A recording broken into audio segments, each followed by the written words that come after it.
intermittent, more energetic ash bursts or plumes this morning. These plumes are not rising very high, a few thousand feet above the ground, and the trade winds, which are blowing from the northeast, are blowing the ash and the gas associated with that plume around down to the southwest. We're continuing to record earthquakes up here, and we're feeling some of the ones that are near the observatory.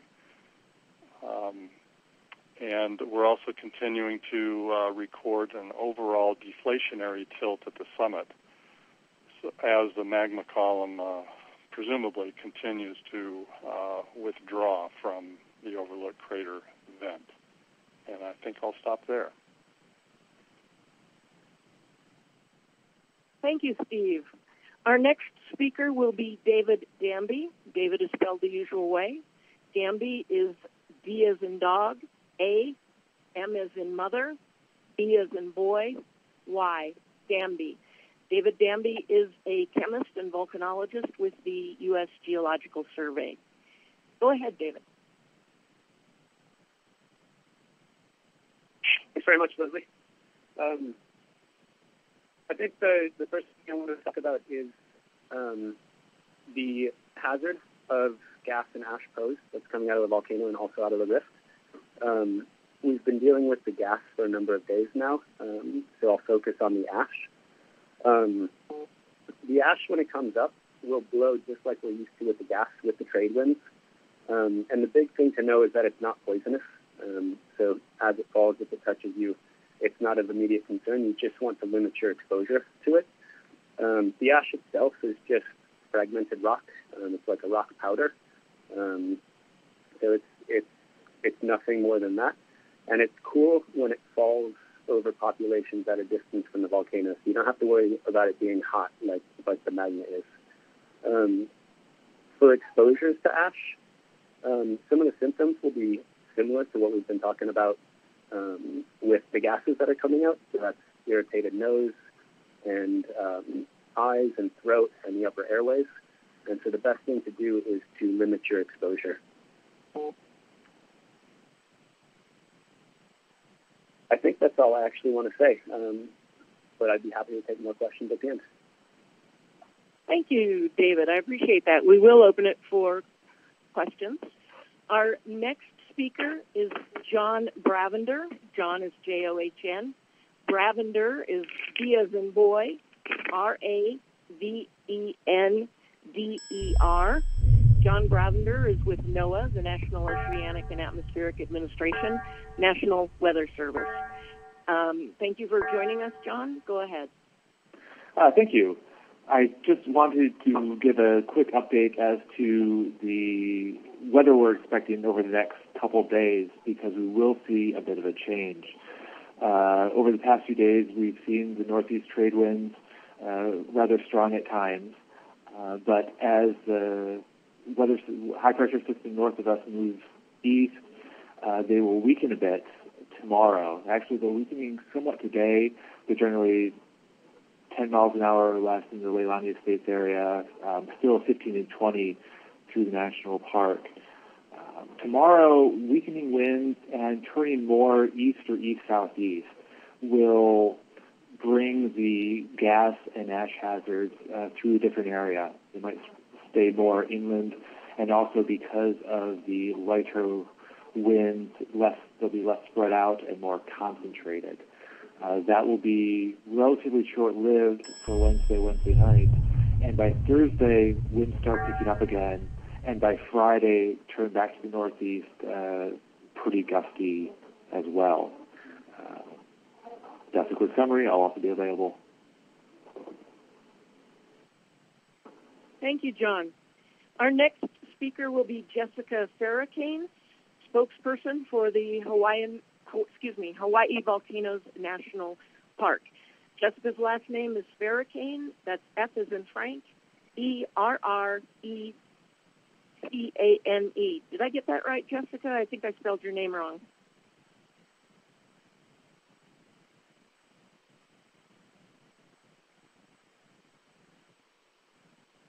Jessica Farrakane? Maybe your mute is on. No, it's not on. Okay, Hello. you're live now. I can hear you. Jessica? Okay, good. Sorry, I lost the call. I stumbled. Did anybody hear me spell my name? No, please go ahead and repeat that. I realized I got one of the vowels wrong. It's okay. It's F like Frank, ERRACANE.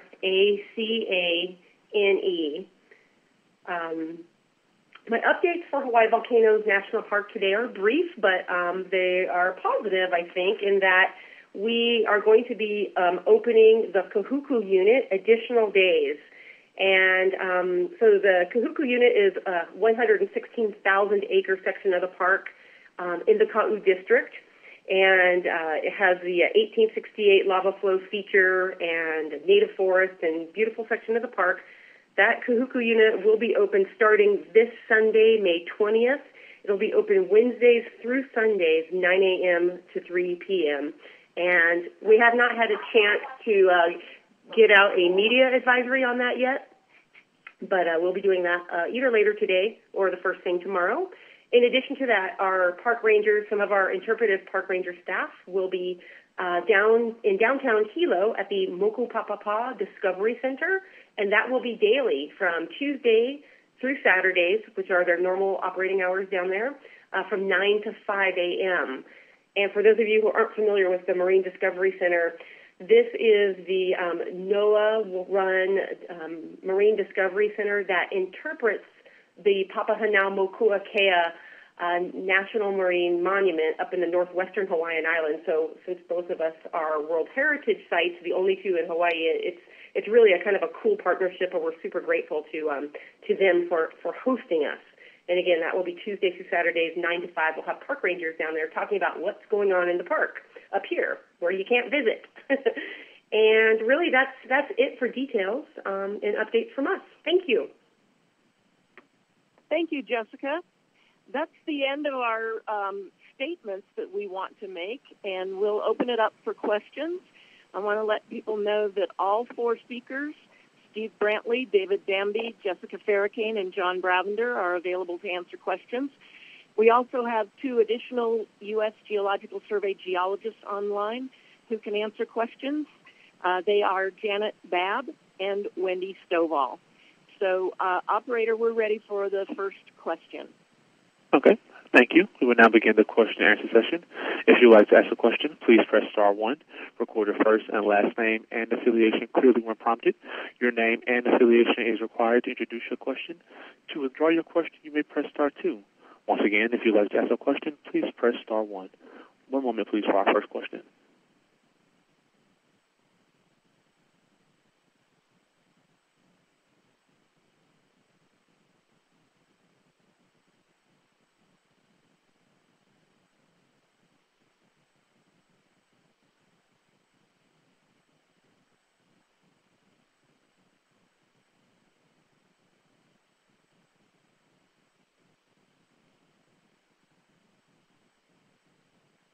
Our first question comes from Tom Callis, Caribbean Herald. Your line is now open. Yeah, thank you. Regarding the ash, are people's catchment systems at risk, or should they? And are there any protective devices people could wear if they wanted additional protection?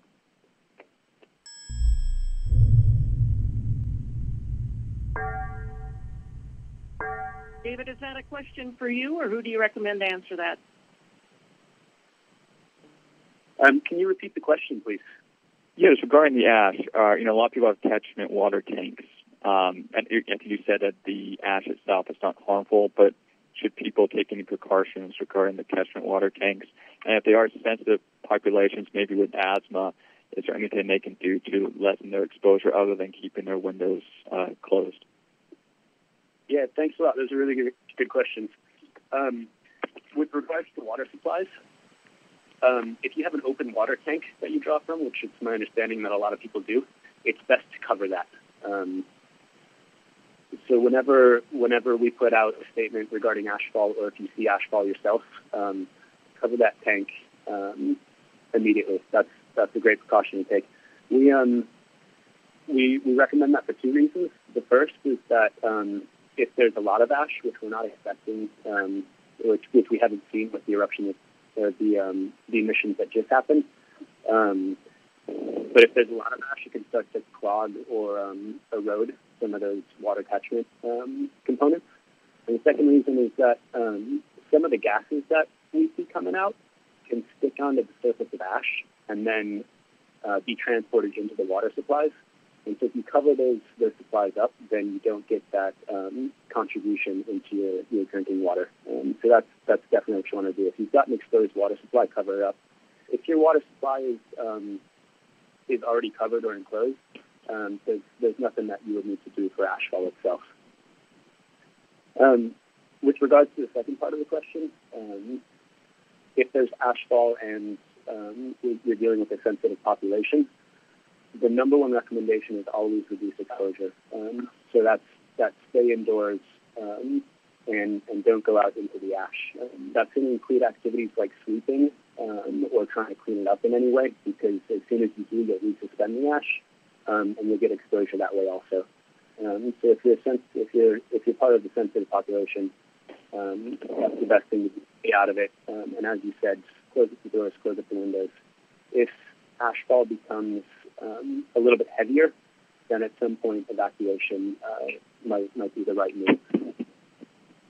And as with anything, if you start to experience symptoms, call your doctor and make sure you seek appropriate medical attention. Thank you. David, this is Janet Babb. May I jump in? Sure. I was going to say, Janet, before you speak, I was just going to remind reporters that was David Damby answering those questions. And now Janet Babb has some additional information to add. On the USGS Hawaiian Volcano Observatory website, on the home page, lower left corner, in the news corner, if you scroll down, we have a link to ash information that you might find helpful. Thanks very much, Jan. This is David Damby again. We have a couple of documents on that page. One of them is what to do to prepare for ashfall, and I would suggest you have a look at that document. All of the information that I just said can be found in there also.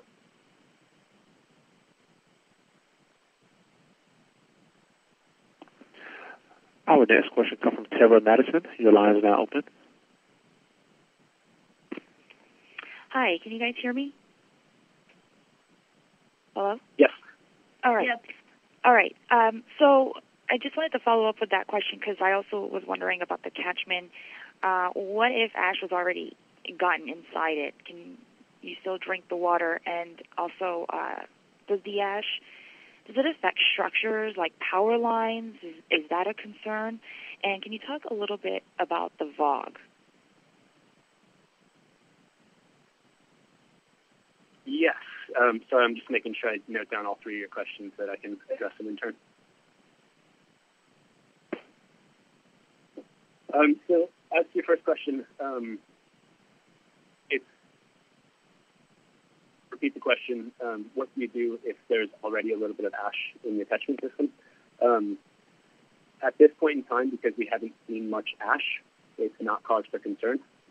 The amount of ash falling into a water system would need to be greater than what we've seen already to have an impact, provided that it's not just a tiny paper cup that you have sitting outside to catch water. So in that case, it'd be okay to go ahead and continue drinking, and again, refer to that preparedness for ashfall document so that you're prepared to cover your tank during future ashfall events. As for effects on infrastructure, there are numerous effects, and we're working closely with all of the appropriate public works people here to make sure that they're aware of all of that information, and we can attend to any issues that might come up. So you're aware of some of those. Power, for example, if you have substantial ashfall on power lines, you can either cause those power lines to fall, or at transistors you can create flashovers. At the moment, we haven't seen any sort of ashfall remotely close enough to cause any issues. But again, we'll be working directly with departments to make sure that lines are cleaned and flashovers are prevented. That goes for transportation as well. When you have ashfall on roads, it becomes more difficult to drive. Again, this is more than just the dusting, so more than we're seeing currently. But in the case of increased ashfall, road conditions could worsen. But again, we'll be working with transportation to make sure all of that information is out there, so that people are safe when they're trying to get around. If you have any other questions about public works, I'd be happy to answer directly any of them. But again, if you go to the website that Janet has pointed out, the considerations for all of those companies are posted online and available for public information also. With respect to VOG, I guess I'd ask you to clarify a question if there's something more specific you want to know. Thank you.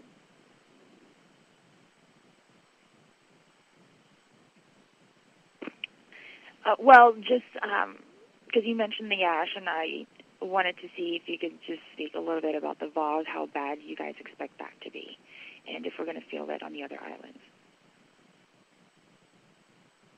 Sure. So the amount of VOG that's around us is all dependent on the emission rates at the summit and down here at the rift zone. So the concentration of VOG in the communities and on the islands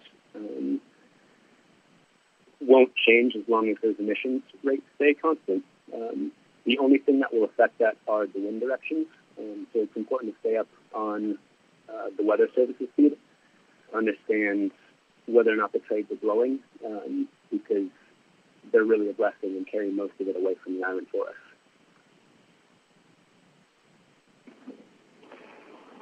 Thank you. I'd like to remind reporters to please ask one question at a time. We're not going to stay on the phone more than 5 or 10 more minutes, so I want to make sure everybody gets a chance to get their question in. Our next question comes from Lima Loomis. Your line is now open. Thank you. This is Lima from EOS Magazine. I wanted to know if there was any new information today about lava composition and the age of lava coming out of the Lower East Rift Zone. Hi, this is Steve Brantley. No, there's no new information at this point. We're still, field geologists were able to collect some good samples last night from the lava flow, and maybe we'll have a little information about that later today or tomorrow morning. It takes it takes about 24 to 48 hours for us to do the various analysis on those samples. So maybe in the next day or two we'll have some more information. Thank you very much. Our next question comes from Damon Tucker with the Big Island Now. Your line is now open. Yes, good morning. Is anyone monitoring the water temperature in any of the ponds or tide pools in the Kapoho area? This is Steve Brantley from the observatory. We are currently not monitoring any of the thermal springs on the island. And we have not. That has not been a part of our monitoring program to track volcanic activity. Thank you. Our next question comes from Tom Callis, Tribune Herald. Your line is now open. Yeah, has there been any evidence of water intrusion at the summit in the magma column there? Hi, this is Steve Brantley again. At this point, there is no evidence of vigorous explosive activity that in fact, there hasn't been any of that vigorous explosive activity similar to 1924 that's hurled rocks and boulders, onto the rim of Halemaumau crater. So presumably that suggests that water is not directly involved to the point where pressures build up at the base of the conduit. We collected some samples of the ash this morning and hope to have some colleagues take a look at it to see if there's any character to those those grains of ash that suggest some water might have been involved. Thank you.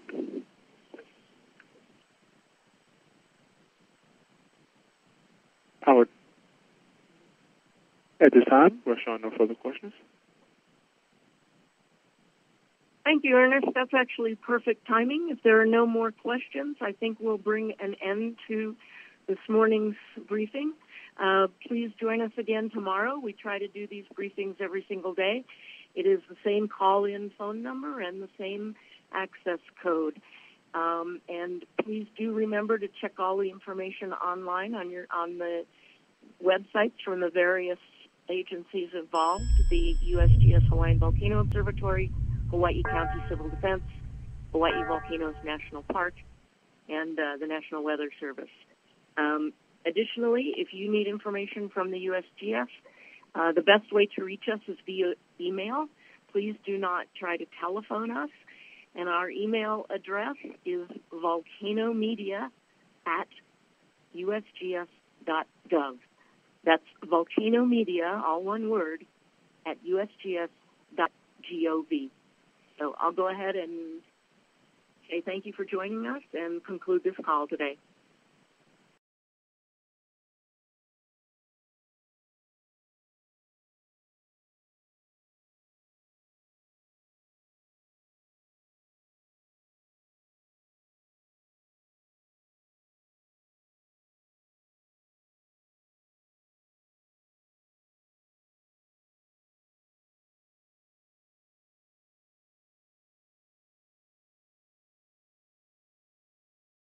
Conditions at the volcano.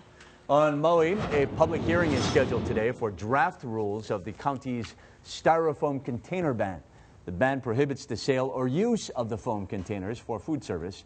Mayor Alan Arakawa signed the bill into law last year. It goes into effect December 31st. The rules will outline the implementation of the foam container ban.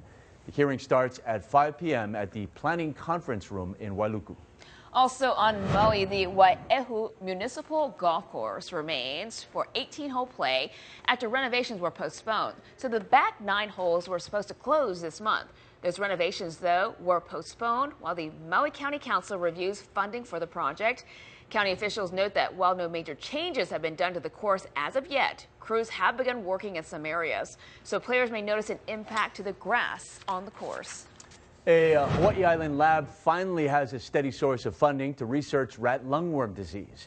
State lawmakers set aside $300,000 in recurring funds for the UH Hilo College of Pharmacy. This will help researchers conduct multi-year studies. They're also working to develop a blood test to diagnose a patient instead of a spinal tap.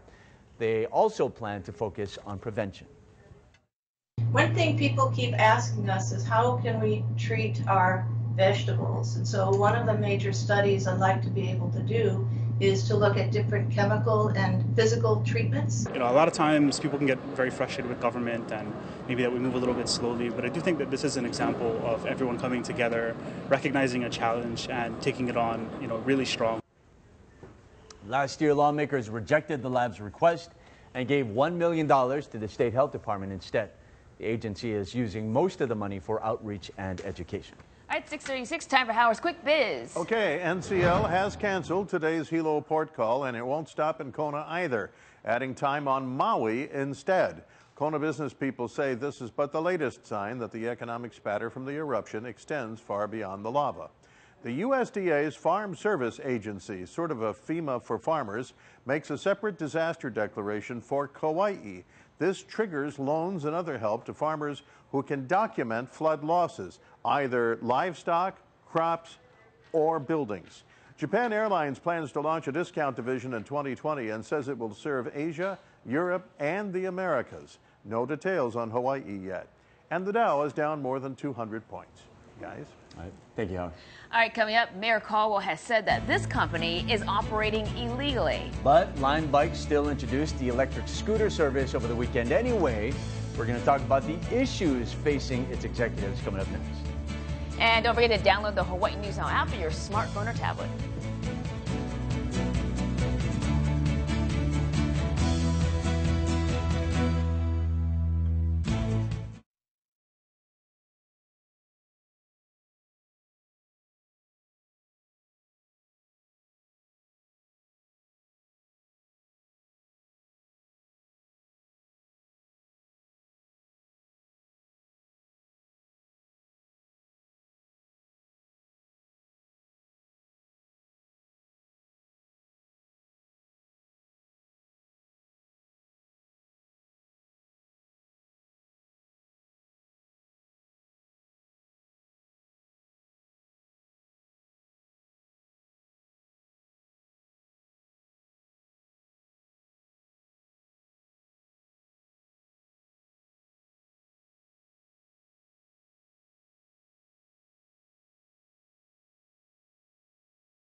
a safe day.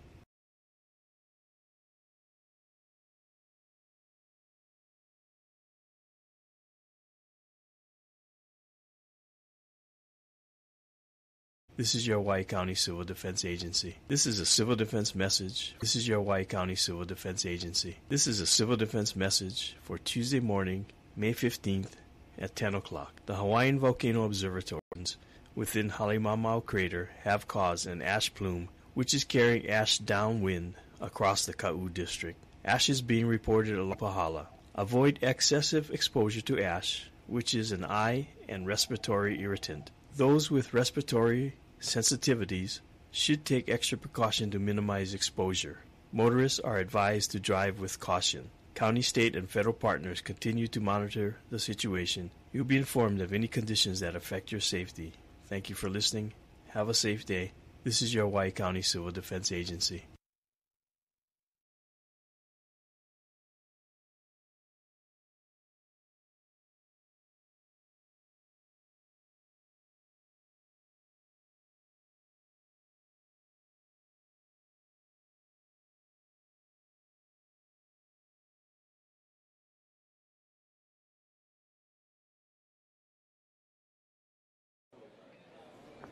Aloha and welcome. Thank you for joining us. I am Mike Alameda for Naleo TV, broadcasting live from Pahoa High School cafeteria, where emergency officials will provide another community update regarding the activity with Kilauea Volcano and its lower east rift zone. Currently at 4:40 p.m., Civil Defense put out a message. Hawaii Fire Department reports that fissures in the southeast area of Lani Puna Gardens are issuing high levels of sulfur dioxide gas at this time. Residents in the area and surrounding farm lots on Poho'iki Road near Lani Puna Gardens are advised the air quality is condition red, which means immediate danger to health. So take action to limit further exposure. For context, on the toxic gas exposure policy of which Civil Defense and State Department of Health goes by, blue would be considered little to no risk. The color orange, the general public with experience minor respiratory issues and should be on the alert while minimizing exposure.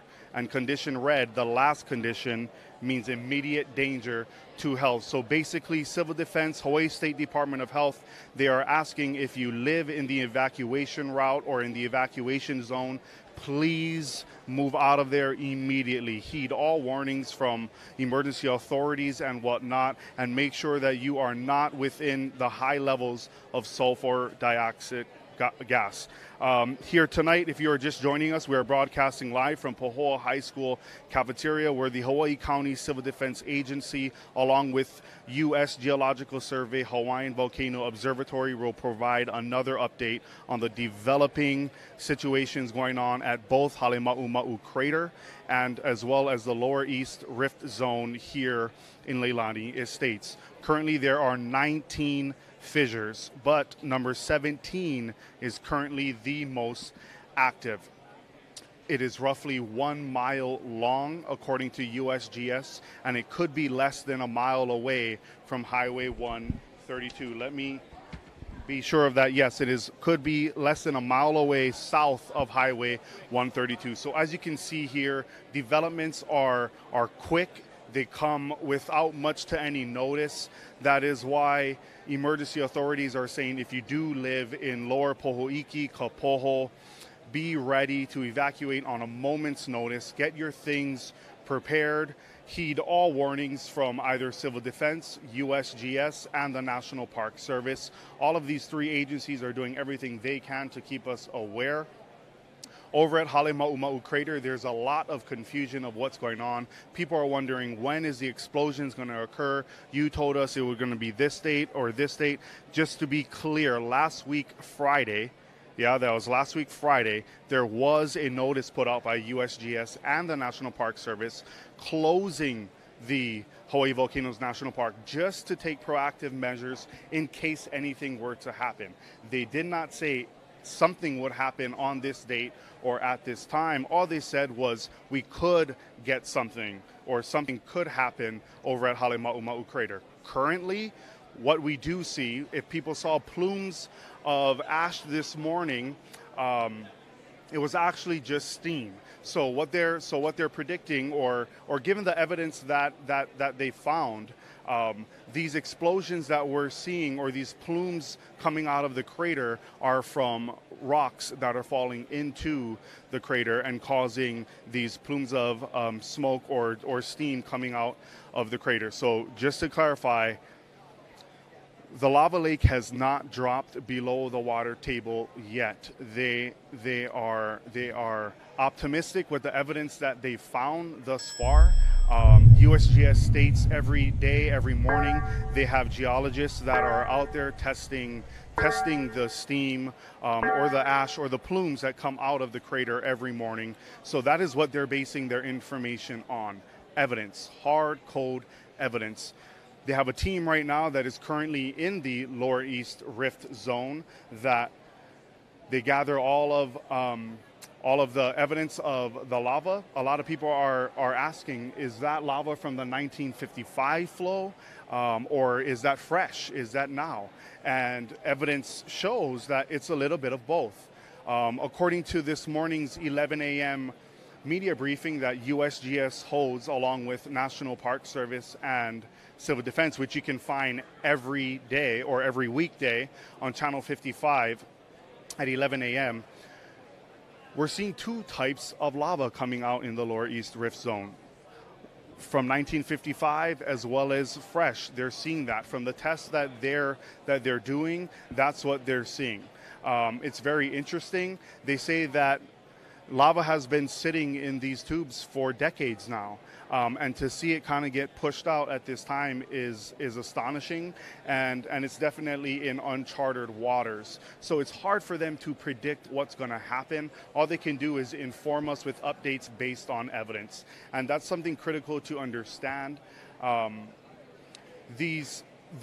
This team of geologists over with U.S. Geological Survey, Hawaiian Volcano Observatories, headed by Tina Neal, the scientist in charge, and right under her is Dr. Steve Brantley. He is the deputy scientist in charge here over in the Kilauea volcano. When I talked to Leslie Gordon, she handles press for USGS, that's how they are dividing and conquering this entire situation. They have Tina Neal, scientist in charge over at the summit, and they have Dr. Brantley down here in the Lower East Rift Zone. Speaking with Janet Babb, they try to keep these community meetings and these briefings to an hour, maybe a little more. And the reason why is because they have a lot of work to do. Them being here, spending an hour or more of their time really takes them away from trying to calculate the scientific data that they're collecting and trying to provide to us the most up-to-date information that they can. Speaking with Managing Director Will Okabe earlier today, that was one of the major concerns, was the amount of misinformation that is being floated around out there. Currently, right now, in regards to the health hazards in the air, there is sulfur dioxide gas, and there is the possibility of ash, of plumes of ash. Those are the two health hazards that we're dealing with in the air. A lot of people are asking, what types of masks can we buy? Can we go down to Home Depot and just go purchase, the masks that they have in stock? According to Dr. Alvin Bronstein of the Hawaii State Department of Health, those masks will not work. Quite frankly, the respirator masks that are commonly sold in commercial stores will not block out or filter sulfur dioxide gas. So that will not work for that situation. It could help with ash. A basic mask could help with ash for depending on how long, we're not sure. But he did say the number one way you can combat or keep yourself safe from those health hazards in the air is just to remove yourself from the area. So basically, make sure you evacuate the zone that's being requested to evacuate, and you seek safer ground.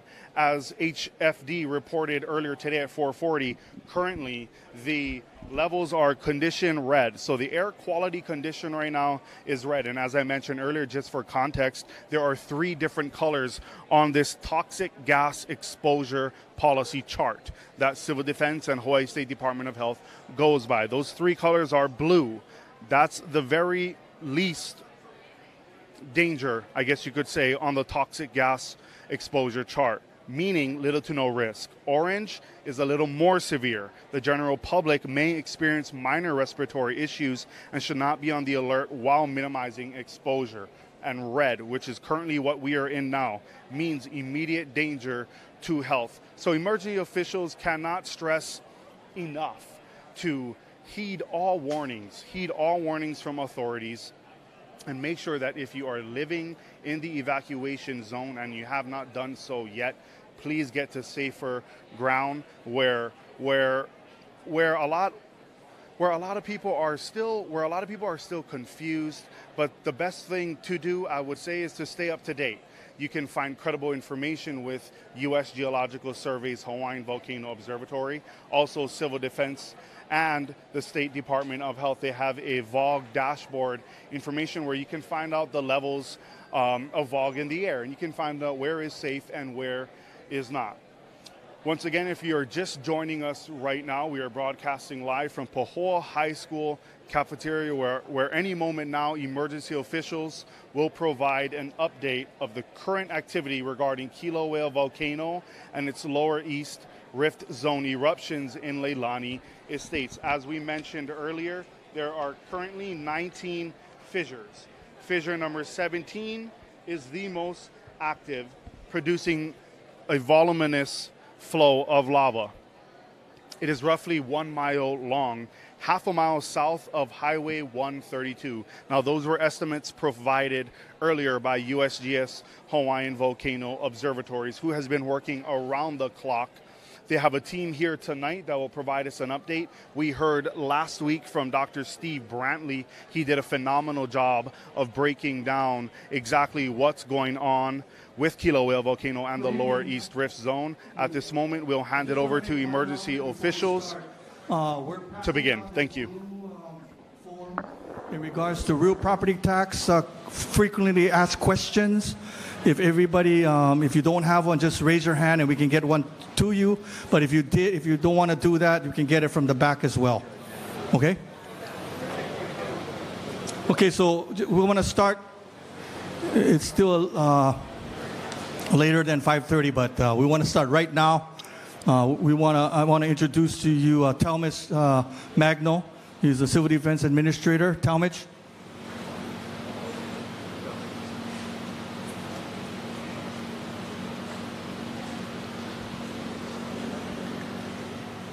Good evening, everybody. Thanks for showing up, and we'll give you guys an update and get through this program pretty soon. But I would like to ask P. Lani Kavalo to come up to bless this meeting.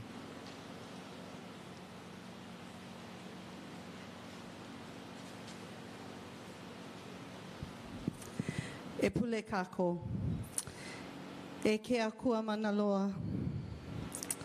Ke mahalo aku nei mākou ia oe no ko aloha me ko loko mai ka I maluno mākou.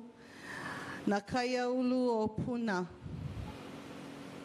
Heavenly Father, we just humbly come before you and invite you to be a part of this meeting, to be in the discussion, to allow us to gain knowledge and wisdom.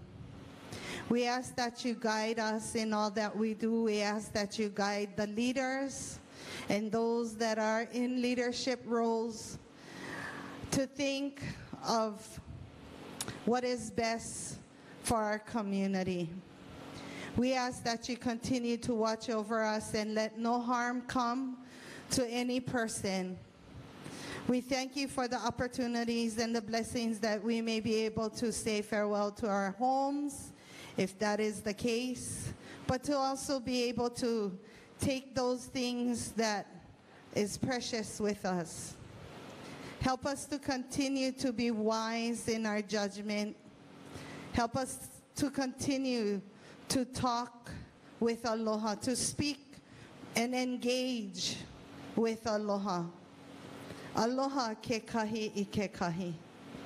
We thank you for all the many people that are contributing to our community, donating to all the different agencies and places. We ask that you bless them. We ask that you bless all of the workers and the volunteers that are helping all of the families to cope and to find answers.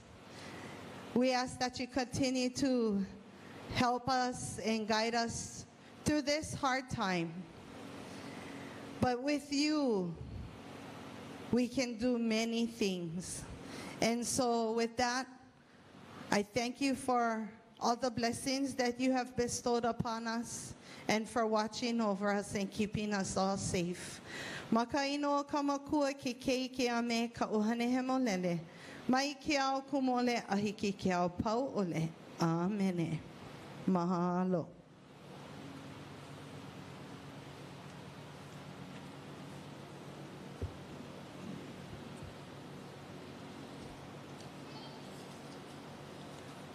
Thank you, Pi'ilani.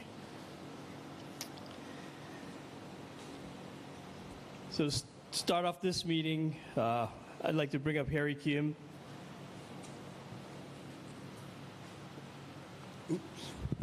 Thank you for being here, everyone. We had meetings from about 5 o'clock this morning. We made a commitment to you, and we'll keep that, and we'll get better. Like all of us, we have to learn certain things and adjust certain things as we go.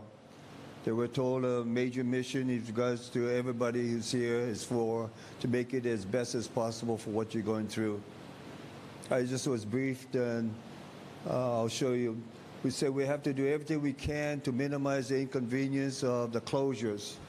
I think most of you understand some closures have to be made on the spot because of the very bad gas that's out there. So on the presentation on that, please understand how we have to depend on you and your senses to know what is best for the baby and your family and yourself. In regards to highways, the roadways, the closures, the opening is going to be done as best as we can. As you know, the past week has been very, very unstable as far as what's going to happen. I've been around a long time, and I know this is very different. We have good people doing the best they can, like Highway 130, I was just told just a few minutes ago after they were told a priority of keep trying to open up as fast as it can, even if we have to close it very shortly. And Public Works, working with State Highways, said that by 10 o'clock tonight, they'll open up 130 for public use tomorrow morning. So good for them on that. That'll be a major thing.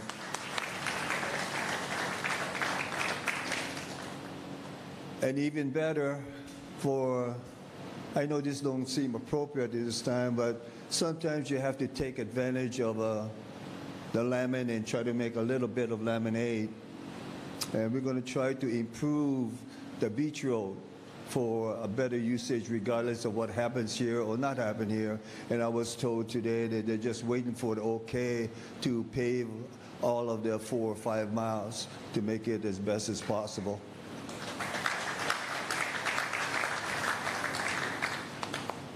Don't take this personal. He doesn't. The colored guy in my back there. I was telling him about Hawaii, how we joke, and he doesn't take it personal. He's going to speak to you. He's the guy that's leading the FEMA team. Tom will be speaking to you about the geothermal. And I think if you see their consciousness of what they're going to try to do, we will keep that commitment to you to make it as best as we can. And like there was this FEMA guy that said it in a Kalapan eruption. We know no matter how much we do, it will not be enough, but we will do what we can. I want to thank you for your calm. I want to thank you so much for your cooperation in what hardship you are going through. I want to thank our governor, and this isn't politics. He was there in the office this morning at 7 in regards to the briefing, and Tom requested that meeting in approval of what he wants to do for ensure your safety on geothermal. We'll be here with you the long run, even small things, but not small. General Hara told me that he's been assigned here to be with us for a month, and that's great. We're going to use more of them. I think you know the work that Water Department and HALCO, the utility companies, like HALCO working last night to reinstate the power down in the lower Puna as fast as possible, which they have done. So to those people, I thank them sincerely for their commitment to do what we said we commit to you. Thank you very much.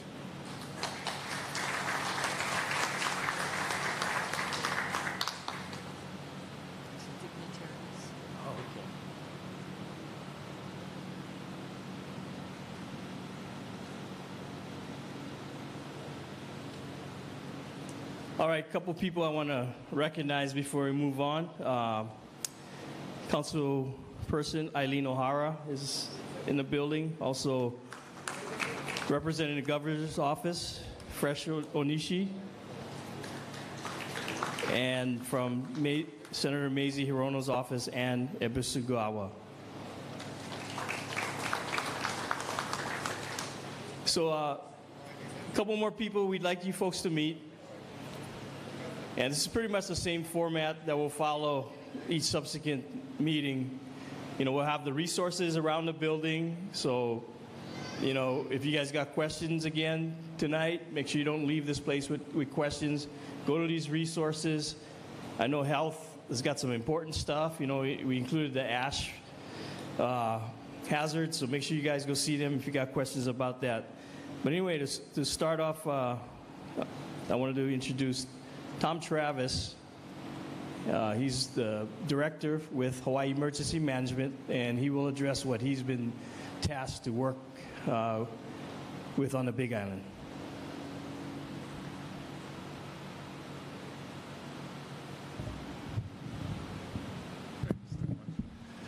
My name's Tom Travis. I currently have two tasks. Governor Ige and Mayor Kim made me responsible to lead a task force to try to identify and mitigate risks associated with Puna geothermal venture. To date, we have moved pentane from the plant last week, and we have made preparations to quench the production and injection wells at Puna Geothermal Venture. What quenching means is that we will fill the well from the top to the bottom full of cold water. And what that does is it means that the pressure at the bottom of the well is generally higher than the pressure outside the well, so that what is in the geothermal resource will not come up the well. So our first goal is to quench all wells and then to maintain that quench. As we currently stand, 5 injection wells are essentially quenched. That is, they have cold water all the way down in the bore. And 2 production wells are quenched. That leaves us with 3 production wells to quench. The goal is to be sure that that is complete by the end of the week. After we have quenched those wells, we are going to plug those wells low in the well but above the geothermal resource. And that means that what's in the geothermal resource, the water and hydrogen sulfide, can't come up past that plug. So there'll be a plug, and then there'll be a column of cold water above that plug. And that should prevent any passage up the pipe of any hydrogen sulfide from deep in the geothermal resource. Once the well is plugged, the intention is to disconnect some of the piping on top of the well to ensure that it's a less likely target in case lava would flow, and the well itself should survive even if lava should pass over it. The process of plugging the wells is, the production wells will probably take about 1 week, and then 1 more week to attempt or to plug the injection wells. Of the wells, the production wells are the most risky, and the injection wells should remain safe. That is our plan.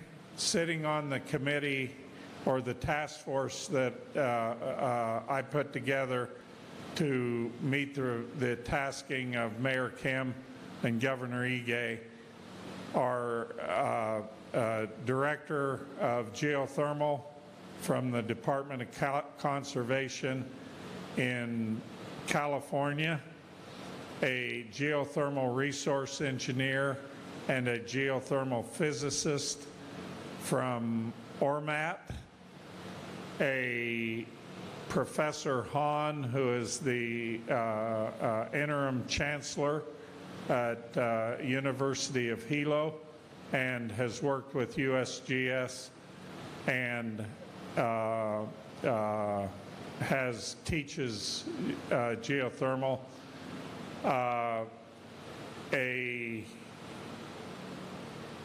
From USGS, we've also got a director of health and public impact for volcanoes.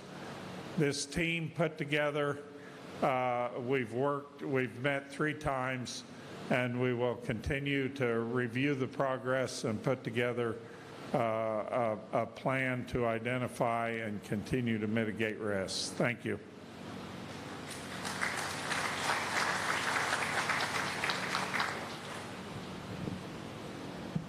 Okay, thanks, Tom. So Tom represents the state side support for our operation, and from the federal side, from FEMA, I'd like to introduce Willie Nunn.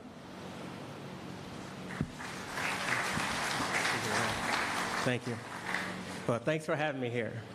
On the 11th of May, the President declared a major declaration, meaning bringing federal support to help you to weather this storm, to weather this volcano, to get through this. My job is to help Mr. Travis through on down to Mr. Kim, Mayor Kim, and making sure that he knows what this community needs, and I need to make sure that I bring the resources to make sure to help him. As Mr. Travis said, we're talking about the air quality, the PGV task force that he's on. My job is to make sure that he has the experts he needs to talk about the air quality, to make sure that what we are telling you come from those who work this, who are the professionals who work this. And so making sure that he has the best information to work his task force to plan, to make sure they can notify you if the air quality gets worse or it gets better, to make sure if there's an evacuation plan that's being worked, it's a plan that's worked on science and not on guess. It's a plan that's backed up by logistics. My job, and it's not just FEMA, it's not just the FEMA SURE. It could be the EPA, which we have in, the Environmental Protection Agency, which we have here.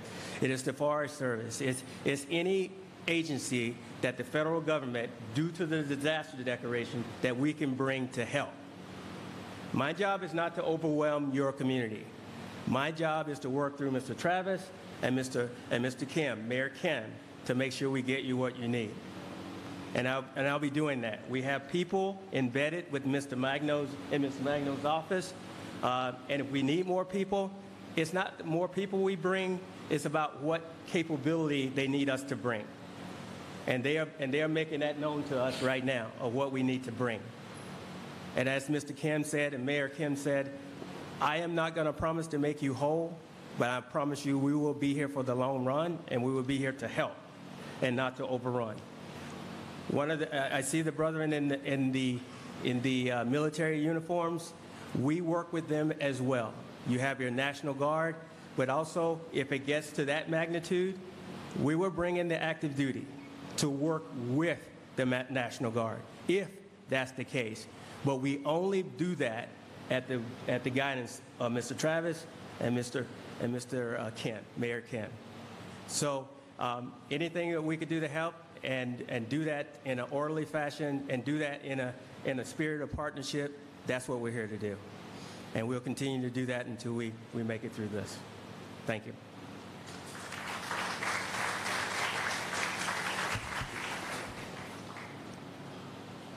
All right, thanks to the speakers. So I just wanted to start going through the agenda and give you guys an update on the evacuation status. So as I go down this list, if you got special needs that we need to address based upon these closures, I've heard from a few folks from Leilani Estates already, but that's why we're here, to meet with you guys. So come up, talk to us. So Lani Puna and Hale Kamahina Loop, there's no access at this time. Alaili Road, limited access. And of course, all these road openings, checkpoints that we have, it's residents only, meaning, commercial vehicles that service the area as well as the residents, farmers, whoever's got business in there. Leilani, we're still running an operation where it's 7 to 6 every night opening. And I wanted to address the lower Puna area. Right now, since last week when we started talking to you folks about, the expanding threat to your area, that you guys needed to be prepared. And I was in the area yesterday, and I noticed, people are moving their goods out of there. And, I'm glad you guys are, being prepared and not leaving it to the last minute. I'm taking it that the folks that aren't doing this, they're planning to stay in there, because you guys know you're tracking the flow. The flow's headed to 137. We'll let you guys know if it gets closer, but the rest of Puna, lower Puna, you need to know. With the 130 being enabled for access, that gives us a little bit of a break, but that road is still vulnerable. That thing is right on the East Rift, and one big crack could take that away. So we're not through this yet.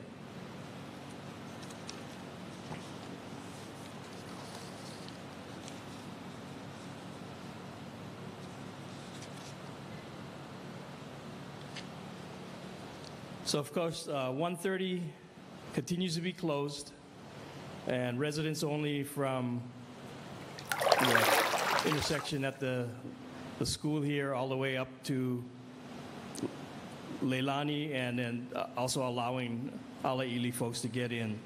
Highway 132 is open also for local traffic only. Highway 137 is the same, local traffic only. Pu'u Road is only accessible from the bottom through the area of Isaac Hale. There's some major cracks in that road that are definitely impassable. So Railroad Avenue, that road has been prepared by Public Works. It is ready to open if we need it.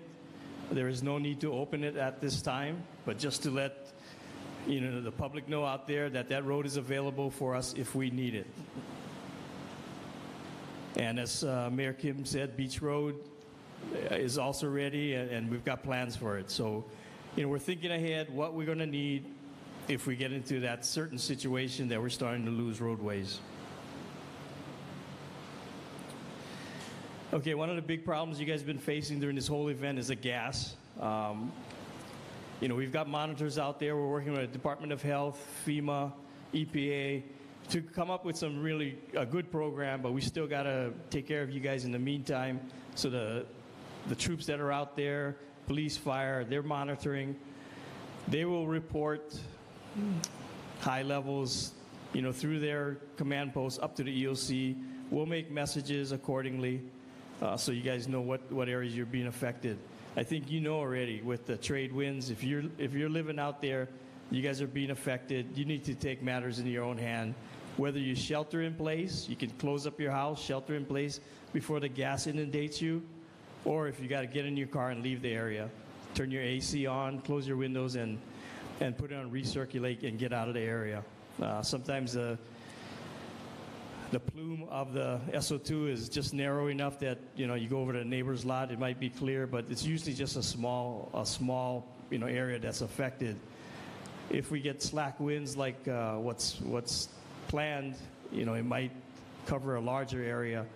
But you guys are being affected with it, and we're working to get you guys better information so you can deal with it. The affected or the vulnerable people, the elderly, the young, the babies, and folks with respiratory issues already. You guys are a special group. It could affect you right away. So be cognizant of that. If SO2 is going to be planned or predicted in your area, you need to either shelter in place or get out of there. As I said, Department of Health is going to be here. There's a lot of talk about the different gas mask, or not the masks, respirators. And there's caution that you need to take with those because they're not for everybody. Like I said in previous meetings, we get screened heavily if we're going to use respirators. It could be detrimental if you're not prepared for it. So go talk to the health folks at their table. They've got good information as far as the kind of mask you need for, or what to do with gas, like the SO2, or the possible particles with the ash cloud that might come out of Halimama.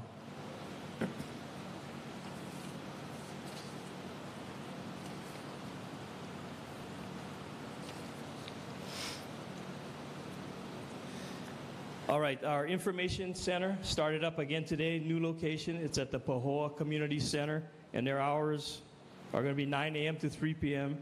They will have the same services.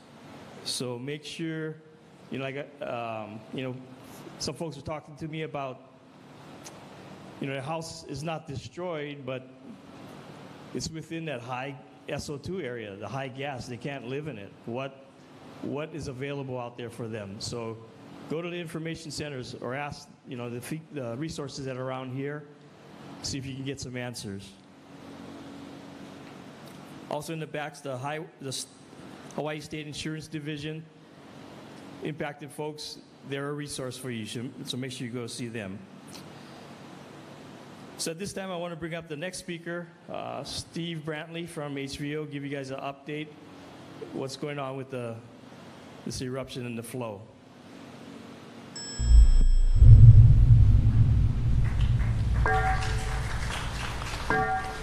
Good evening. Thank you for coming out. Thank you, Mayor and Tal, for the opportunity to give you a brief update. So this is a new map that we prepared as of this afternoon to show you primarily the location of the vent number 17 that's feeding lava to an flow that has moved about 1.5 miles so far, and point that out.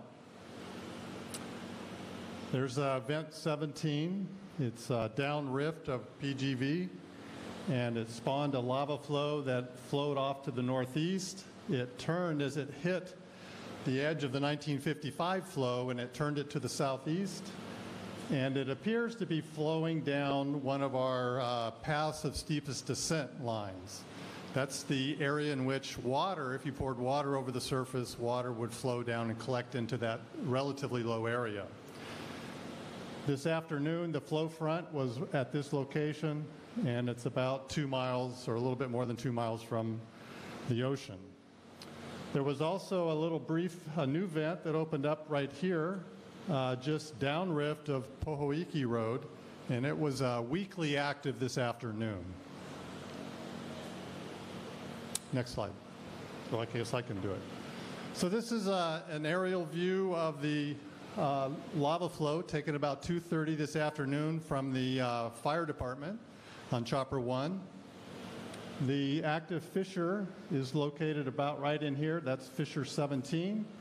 And it's spawning this lava flow that has moved about 1.5 miles in this direction. So the edge of the 55 flow essentially maybe helped to turn it a little bit to the southeast. The flow was still active this afternoon, and we'll have crews tracking that flow overnight, and we'll do an early morning overflight to try to get a new location of the flow front and whether or not a new lobe has spawned off to the side or not. So up at the summit, things are a little bit different. This is a photograph of a small little ash plume that occurred at about 8:30. It was more or less continuous for about 20 or 30 minutes. And you can see it's quite dark and contains a bit of ash. It didn't go up very high, and the trade winds blew the plume down to the southwest. And that's sort of the typical thing for the trade winds to blow ash toward the south. With the dropping of the lava lake below and out of sight, so it's dropped more than 800 feet into the vent, we can't see it anymore. But if we use the overall subsidence of the summit as a proxy for where that lava column might be, we think that the lava column has continued to lower at about 2 meters a day, 6 feet a day or so, and probably is at least at the water table, which is at about 1,500 feet below the surface, or perhaps that lava column is a little bit below the water table. It's because of that we suggested there's a possibility of some stronger explosive activity that could produce an ash plume up to about 20,000 feet, very similar to the activity that occurred in 1924. These types of events, if they occur, will be episodic. They tend to last minutes to a few tens of minutes, and then they're over. The expected ashfall based on the 1924 activity is very light downwind, just on the order of a few millimeters or less. That's less than 1/16 of an inch or so. So a dusting of ash. The primary determination will be which way the wind is blowing. The withdrawal of magma from beneath the summit, as indicated by the subsidence of the ground, is part of what's feeding the lava intrusion down into the East Rift Zone and into the lower part of the Rift Zone below Leilani Estates. In the past couple of days, the earthquake activity has not extended beyond vent number 17, so there's no evidence right now that the intrusion has continued to advance further. And the key indicator is the location of the earthquakes. So if you want to read more about volcanic ash, guess what? There's a website for that.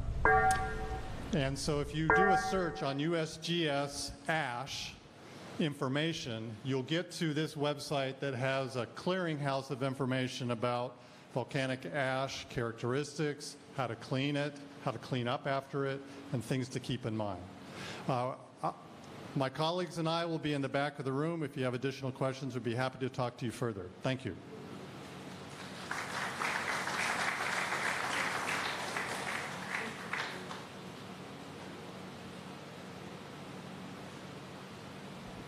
Thank you, Steve. Okay, before I move on, one more person to recognize, Representative Joy San Buenaventura. She's in the house. Okay, representing the security portion of our operation, Hawaii Police Department Chief Paul Ferreira.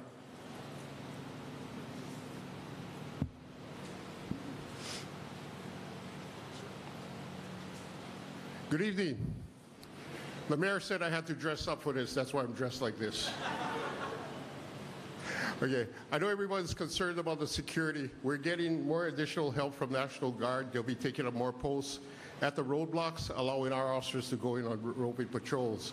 Some of the complaints that have been coming in is that people are coming to the roadblocks that we have set up on 132 down on 137 and 132 and Kahakai 130 and the beach road, and they're not being allowed in. It's a screening process, and like the mayor says, we have to get the information disseminated to all our people. It's a work in progress that we're doing, and we have to get them told. As a person comes in, we're taking you for your word. You work in there, you live in there, we have to take you for your word and allow you in. If there's a question or there's an officer at the roadblock has a question about who you are, they may do a check on your license, they may do a check on your license plate. For the most part, they're allowing people in, and we just have to get the word out to all of our people. We also have DOCARE or DLNR from the State Land and Natural Resources helping us out, and they're out there. I want to stress again to all of you, and please stress it to your neighbors, if there's anything going on, if you see something happening, if you go to your homes and you suspect someone has been there, don't post it on social media, don't post it on your telephones. Call us, let us investigate it, let us find out what's going on.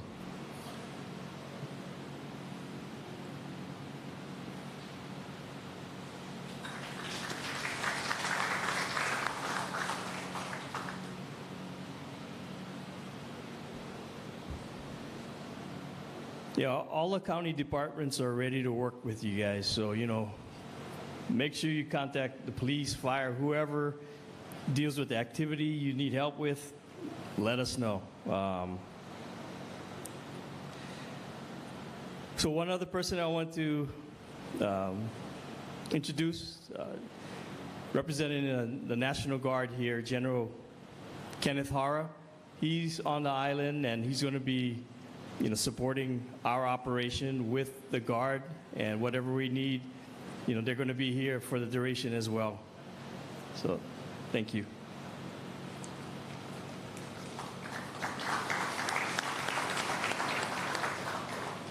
All right, so, everybody's interested in utilities. So, representing HELCO, give you guys an update on the power.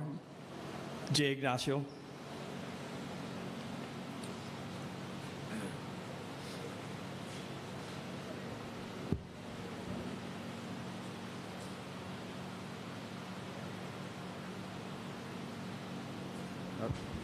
Good evening. Now that we have a map, maybe I can give you a little bit more information on the status of our power system. First of all, in terms of generation, once again, we still have adequate generation even if PGV is offline. So that part of our power equation is in good shape at this time. This map shows the area that is without power right now. It's about 400 customers. The facilities in this area were directly impacted by the lava flow. And I know many residences are very anxious to get power restored in this area. But we need to be sure that we do it safely and protect our employees as well as protect the residents and the responders in the area. We're concerned not just about the electrical safety, down conductors, but we're also concerned about the structural integrity of the poles. Many people don't realize that our poles and wires, the wires itself is under some tension. So we need to address that hazard as well. Just yesterday, even if there was no activity in the area, we had 2 poles actually fall yesterday and increasing the number of customers affected. What we believe happened is even if there was no activity, heat from the ground and heat from the adjacent lava flow continued to heat and burn our poles, and the poles fell over. So we're concerned about that hazard continuing in other areas. And we saw it in the other lava flow a couple years ago where the poles continue to burn underground and weaken their structural integrity and can fall. So what we're doing is we're doing an assessment, making sure that all of the pole lines are sound before we start energizing. And I know many customers, they don't see it, you can't see the hazard, and they're very anxious, maybe frustrated, but we want to make sure that we do it in a safe manner.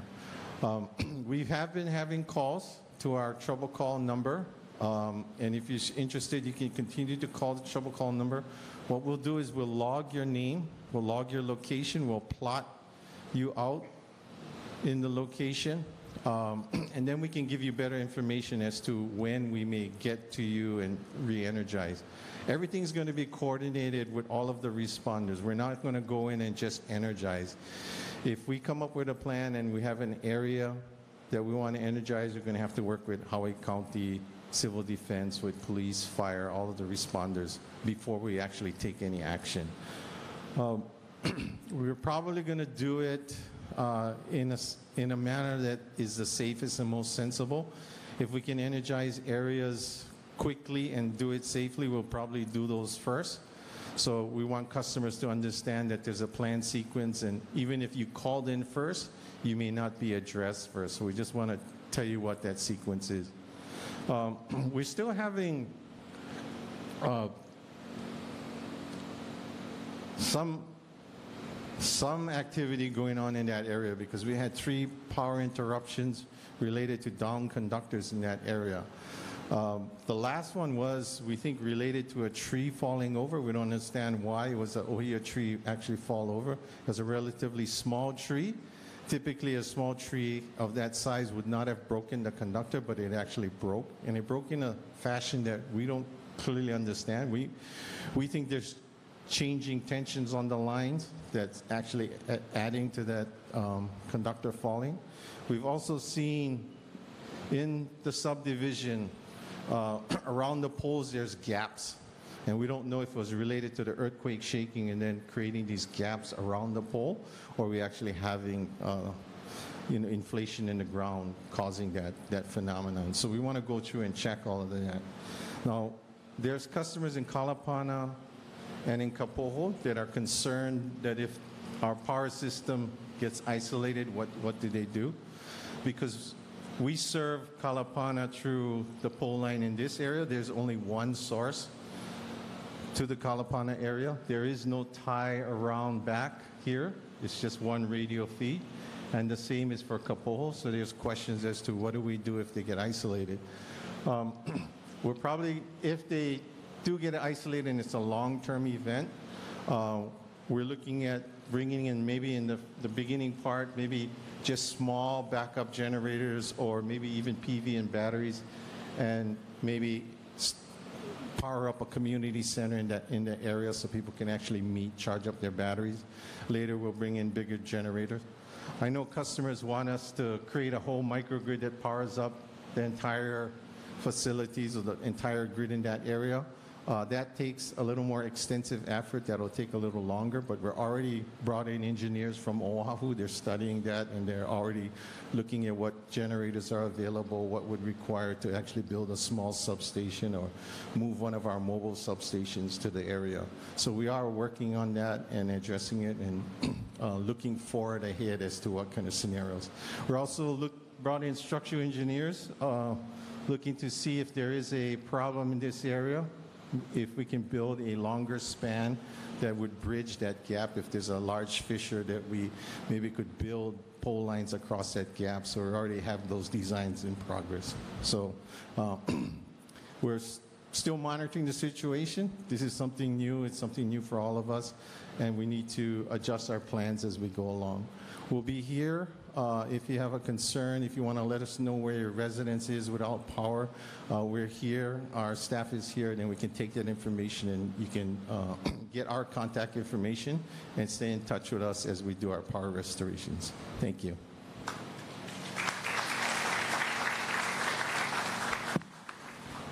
Thanks, Jay. So representing the Department of Water Supply, Kavika Uehara.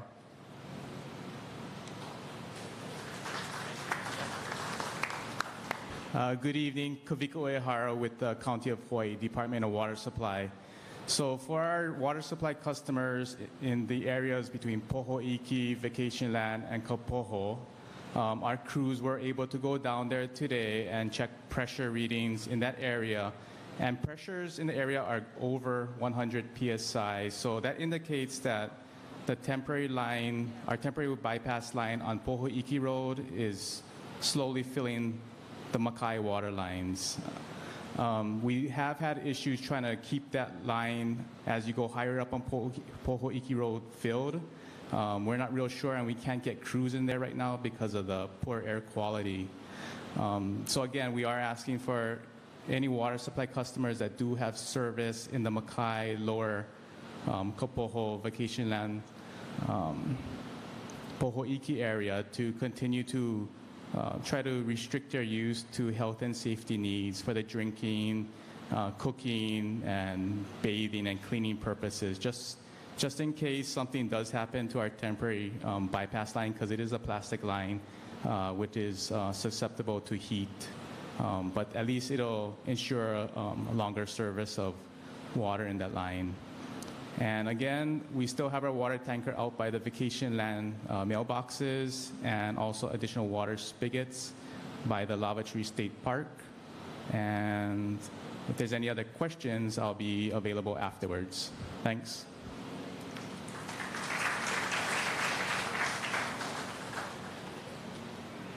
All right, one more speaker, and this is with the Department of Health, Dr. James Shachevsky. He's the director of the laboratory. I think that's his right title, or he'll correct me, but he's going to speak to you guys about, I guess, the air quality.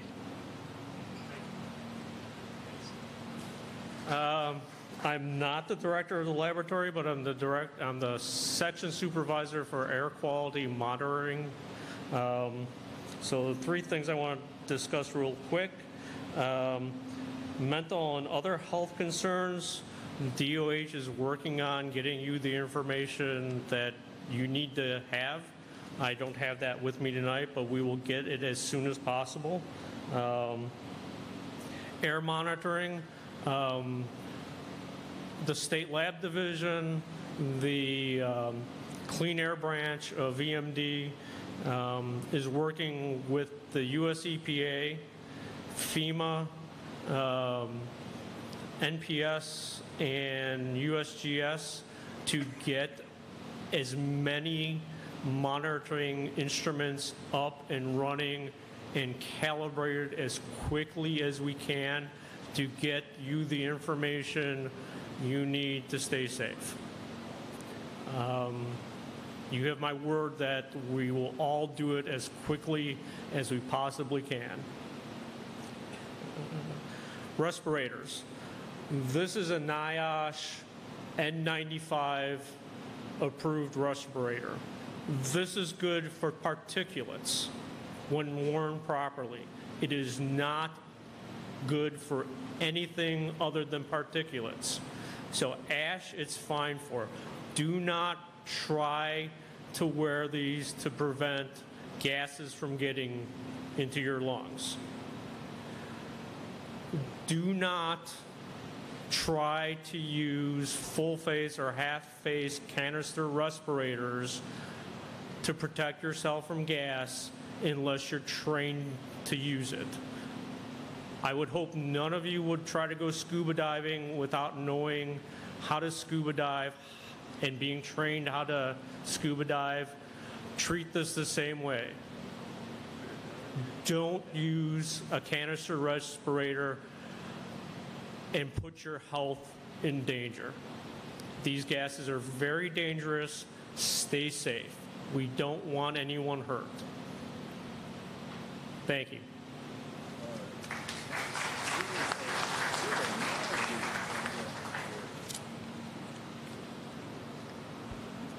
That was probably the best analogy I've heard as far as not using a respirator. So you folks are here, you know, because I think you guys are the ones that want to stay in tune. So I'm just going to go over some personal preparedness, and that's part of it, staying in tune to what's going on, making sure that you guys are capable of receiving our messages. You're signed up for our blackboards. If you're not, come to our website on the County of Hawaii. Go to Civil Defense, and you can get attached to the blackboard.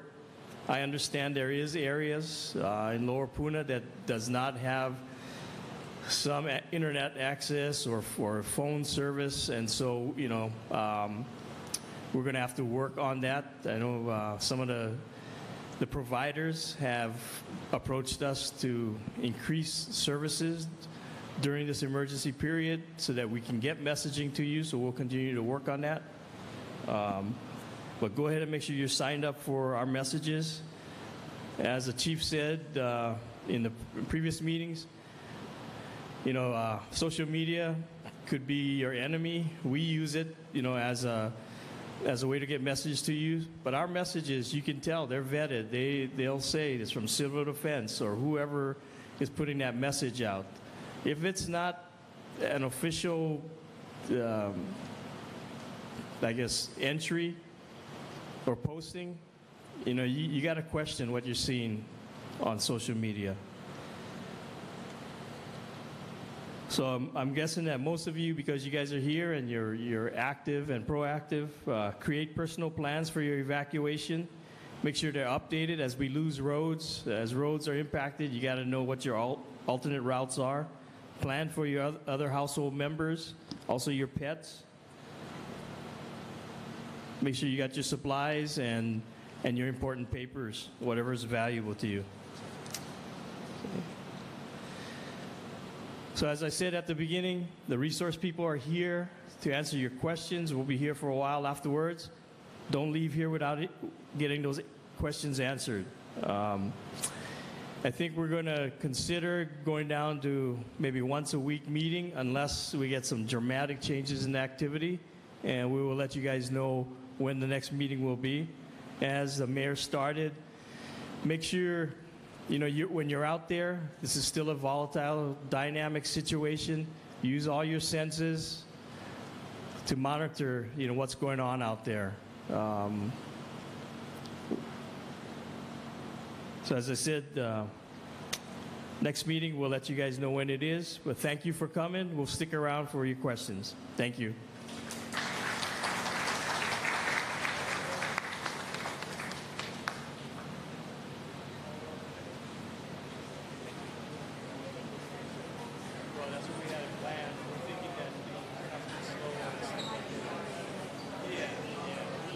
The Hawaii County Civil Defense and fellow authorities, other agencies, State Department of Health. We've heard from FEMA. We heard from the police chief of HPD.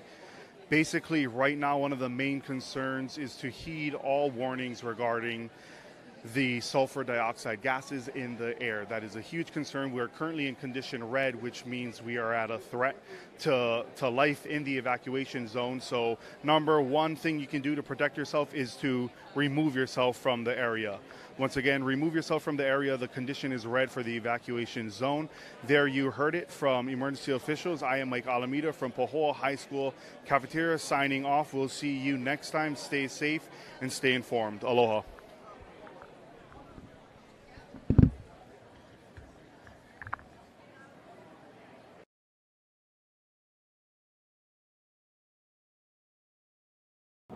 Good afternoon. I'm Will Okabe. I'm the Managing Director for the County of Hawaii.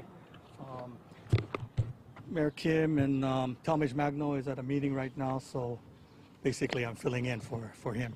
So I'm going to try to answer any of the questions that you have. But I just wanted to say first off is that we wanted to definitely thank the governor, Ige, for giving us an opportunity to write a letter to President Trump to be able to have an emergency declaration. I mean, what happened this past, only in one day, he was able to get this emergency declaration. So definitely, that definitely helps the Hawaii County. But basically, it's a team effort. It's a team effort of county, state,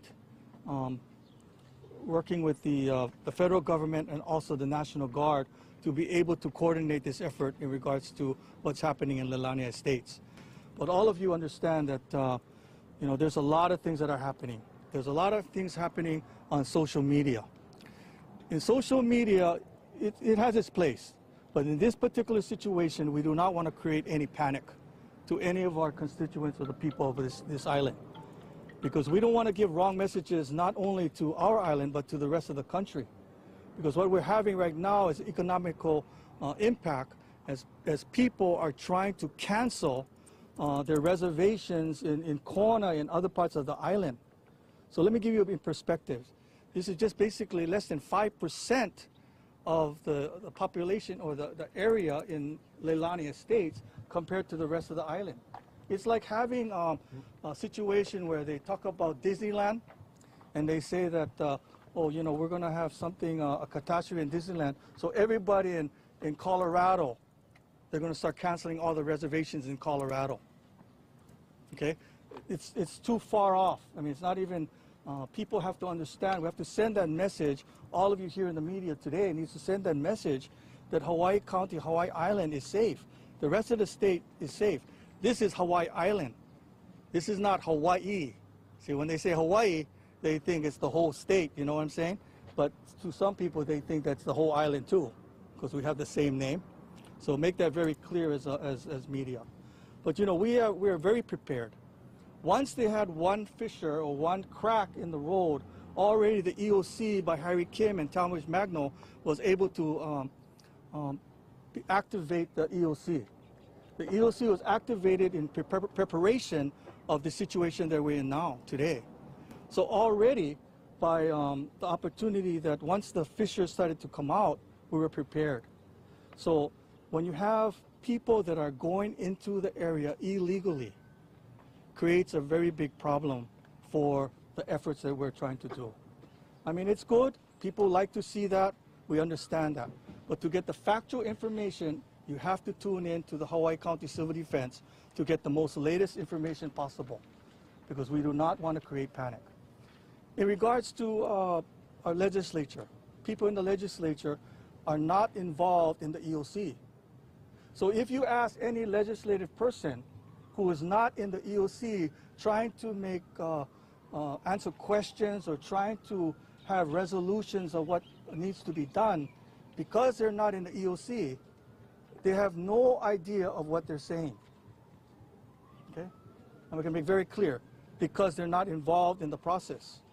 This morning, the governor was able to come this morning to Hawaii County. We're able to look at exit routes. We're able to work with, he brought over Ed Sniffen and also his transportation people to the EOC to talk about evacuation routes, to look at roads of how we can get an opportunity to use the Department of Transportation to access maybe the Chain of Crater Road, to try to look at the opportunity to have Highway 130, which there is a large crack in the road, to be look at opportunities for us to look at that route for any type of evacuation. But as you all know in the news today, we have a situation in Fissure 17 that lava is moving about 100 yards per hour, headed down to Pohiki. Okay, so you know we're looking at that. We're going to see if that's going to cut off 137, Highway 137. So that's one of the roads. Right now, 132 is not in danger, as some of the people on Facebook have said. It's not in danger right now, but we are monitoring it because we have fire choppers going in early in the morning, in the afternoon, and at night. So we have the latest information from the sky as well. So the Hawaii Volcano, Observing Volcano, they also have choppers going out also to make an assessment. We have experts here at the EOC making determination and assessing the situation the best we can. So I want to make sure that everyone understands that we are not here to create panic. We are here to give information. We are here to give every opportunity for the public to understand where we are today. But make sure that you send out the correct message to the rest of the nation that it's a very small area in Leilani Estates. It involves all the way from Kalapana all the way to Pohiki, but it does not involve the total island. It's a portion of the island. Remember, let's put this into context.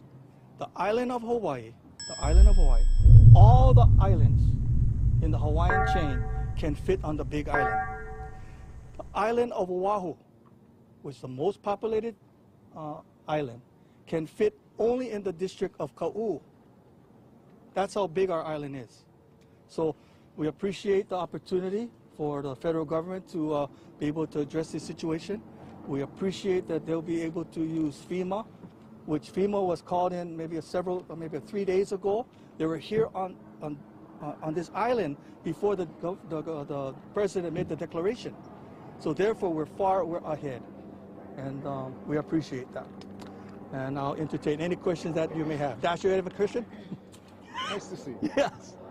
Trying to wrap my head You're around tired. it and just, yes, sir. I know you had one question. You talked about economical impact. Yeah. Yes, it does have economical impact. The economical impact is because wrong information is given from some of the news medias around the country. Because when you start talking about making it into perspectives of what we talked about before, was about the area that is affected versus the whole island. So put that into perspective. It does affect because there are cancellations of vacation, right? That affects the economy. People are trying to look at that and not coming to Hawaii. And that's not going to help the situation at all. But we have to give out right information. Well, you seem concerned about a particular legislator or some legislators who are putting out bad information? No, What are you talking about? just legislators in general. When I get calls from people from news media and things like that, so-and-so said this. I'm not going to say who it is, but in general. We have to concentrate on people who are at the EOC. You're at the EOC. You see what we go through every day. We have all the departments. We have all the agencies that are involved. But we have no legislatures involved in the EOC. We don't have council people involved. Only the people in EOC is involved. You mentioned the need of people to stay out, to respect the areas that are restricted. Any verified accounts of any squatters in any of the evacuee homes or any more looting cases? Again, verified accounts. Yes, just yesterday I believe that we had a couple of people that were arrested. They're in that area. There are indications of drones flying, which is illegal for airspace, right? So we have people that are going into people's homes, but we have been making arrests. The police officers in Hawaii County, they are monitoring the situation. The National Guard is also monitoring the situation as well. But, you know, we try our best to keep those people out, but some people do not have any respect for the situation that we're in today. But we're going to do everything we can to make sure that the homes that are vacated in Leilani Estate or any place that has been evacuated, to ensure that their property is safe. How many arrests have you made?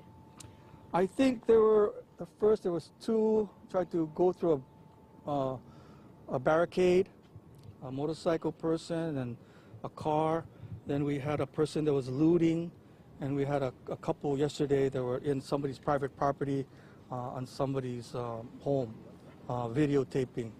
But, you know, these people who are doing this are either selling that information to maybe one of you, I don't know, but please don't encourage people to go in there to do that, because we're talking about the safety for their lives as well. From a local standpoint, people wanting to help out with the situation, how can they be directed to help with either volunteering or donating, or what is the official standpoint on volunteering and donating? Well, right now, you know, we have the Red Cross is also helping with the volunteer program. We have, I think it was, what was it? The Salvation Army. We're asking everyone send their things to the Salvation Army, monies and things of donations to the Salvation Army. I mean, I was recently contacted by the agent for Colton Wong. Colton Wong is starting a GoFundMe account, but they wanted to know where the a nonprofit organization, but we're trying to center them to the national. I mean the what you call the National Salvation Army for that. Can you talk about 137? I mean, how bad of a situation is it? Is the lava moving quicker now? No, it's about 100 yards per hour. May not seem fast, but it is. But when we looked at the video this morning and this afternoon, there doesn't seem to be a lot of homes in that particular area. It is following the 1955 flow, so you know, but you never know, because there has been some. I think Lani Puna, I think There was an active fissure involved in that area as well. So we are looking at possibly, maybe even 130. But we know that the most active one is fissure 17 going toward 137. And how close has it gotten to 137? How close is it now? It's still far. I mean, I don't know exactly in miles, but it's in that direction. But we kind of feel that it's on a ridge, so it's kind of heading down that area. Like every day, tonight it might stop, and another fissure might come out. So that's the very unpredictable part on that. So, okay, I'm sure after this, Janet Babb, HVO, can answer those questions. Here we go. Technically, she is. Okay. Thanks, Will. Okay. Thank you. Boy, she's thrilled. Hi, Janet. Hello. Share away. Okay, share away. Well, as you all know, we have 2 eruptive sites on Kilauea Volcano. There's been a lot of confusion and a lot of mixing of hazards from the 2. The lower East Rift Zone eruption is part of this ongoing Kilauea eruption that's been going on for 35 plus years. The difference now than a few weeks ago is that the magma has pushed farther down the East Rift Zone and is erupting in the lower East Rift Zone. And as was just mentioned, fissure 17 right now is the most active. There are lava flows extending from it to the south. Our last report from people who just flew is it's a little over a mile from Highway 137. And the flow has slowed down a bit. So earlier today it was the 100 yards per hour, but it has slowed down a bit, so that's a bit of good news. Fissure 18 and 19 are weakly active, small pads of lava associated with them. So that's the East Rift Zone. At the summit, we continue to monitor the situation.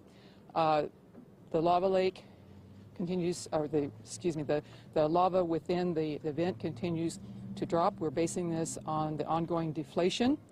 There still is concern that this lava could drop below the water table. If that happens and groundwater enters the evacuated conduit, the hot rock left behind, steam can form.